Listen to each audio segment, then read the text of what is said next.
I've known Nisha for 11 years.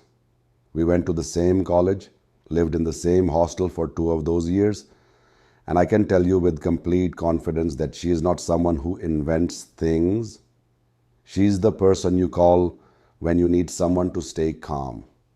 When my mother was in the hospital and I was falling apart in the corridor, she was the one who found the doctor, asked the right questions, wrote everything down. That's who she is. So when she called me that third week and said something strange was happening in a new place, I didn't dismiss it, but I also didn't understand it yet. Not really. She'd moved to that town for a job posting. Temporary, she thought. 6 months, maybe 8.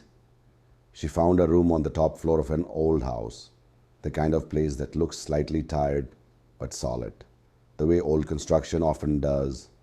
Cheap rent, close to her office, quiet lane. She sent me a photo when she moved in. It looked fine, normal. The owner was an older woman who lived downstairs. Nisha said she seemed reserved, which she didn't mind. She wasn't looking for company. The first few weeks were fine. Then she mentioned the smell. She brought it up almost casually, like it was just a minor irritation. Burnt oil, something underneath it she couldn't identify. Only at night, only late. She checked the obvious things: stove, wiring, the drain outside. Nothing explained it. I told her it was probably the neighborhood, someone burning something a few lanes over. She said maybe, but I could tell from her voice that she'd already ruled that out. Then came the ash. She found it one morning across her doorway. A line, even deliberate, not the kind of thing that happens by accident. She cleaned it and left, came home to find it back in the same place. That's when I started paying more attention to her calls. She woke up one night around 2 in the morning. She told me she didn't know what woke her. No sound, no movement. The room just felt wrong. Heavy, she said, like something had settled into the air. She turned on the light. The ash was arranged in a circle around her bed. When she told me this, I went quiet for very long. I didn't know what to say. I asked if she'd checked the windows, the door. She had. Locked from inside, everything closed. I asked if maybe she'd been sleepwalking, if she'd somehow... And she cut me off. She said, "I know what you're thinking. It's not that." What she did next is exactly what I would have expected from her, and also something I'm not sure I could have done myself. She set up her phone to record the room across the doorway to catch any movement. She checked the footage. Hours of nothing, and then at 1:56 in the morning, a brief flicker. Just a second. The kind of thing you'd assume was a camera glitch if you weren't looking for something. And at 2:03, the ash was already there. A pattern, 3 lines crossing each other at angles. She went downstairs the next morning and asked the owner directly, had anything been done in that room before she moved in? The woman paused. Then she said, "Don't stay up too late. Keep your door closed." Nisha told me this and I couldn't understand why did she say that. That's not confusion or offense.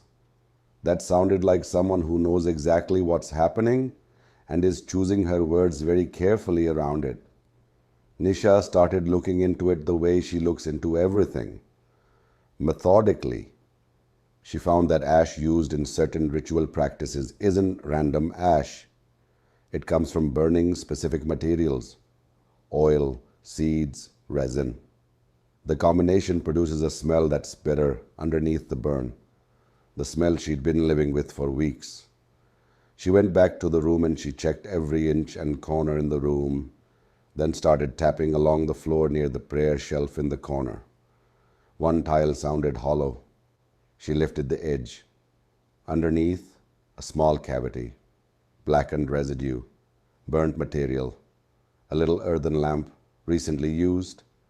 She called me right after she found it. She wasn't panicking. Her voice was steady. She just said, "I found how it's getting in." And then she explained the cavity, and I just asked her to move out immediately. But she was stubborn. She asked the owner that evening if she could check the plumbing downstairs. The woman did not let her in, but Nisha sneaked in and started to check the storage area directly below her room, and she found it. In the storage area directly below Nisha's room, she saw a corner with weird symbols both on the wall and floor. The same day she sealed that small cavity with cement, moved the bed, scrubbed the floor with salt water. She's out of logic now and wanted to try superstition. She wanted to get out then, but somehow convinced herself to stay one more night. That night the smell came briefly and then faded. She passed the owner on the stairs the next morning. She told me the woman looked at her differently, like she was deciding what Nisha knows, and did the situation had changed. They nodded at each other and kept moving. She never went back to that house. What she still doesn't know is the purpose. She understood the method, the cavity, the timing, the residue. She understood that whoever was doing it had been doing it for a long time and knew exactly what they were doing. But what was the point of it? Was she a part of it? Or was she just at the wrong time at the wrong place?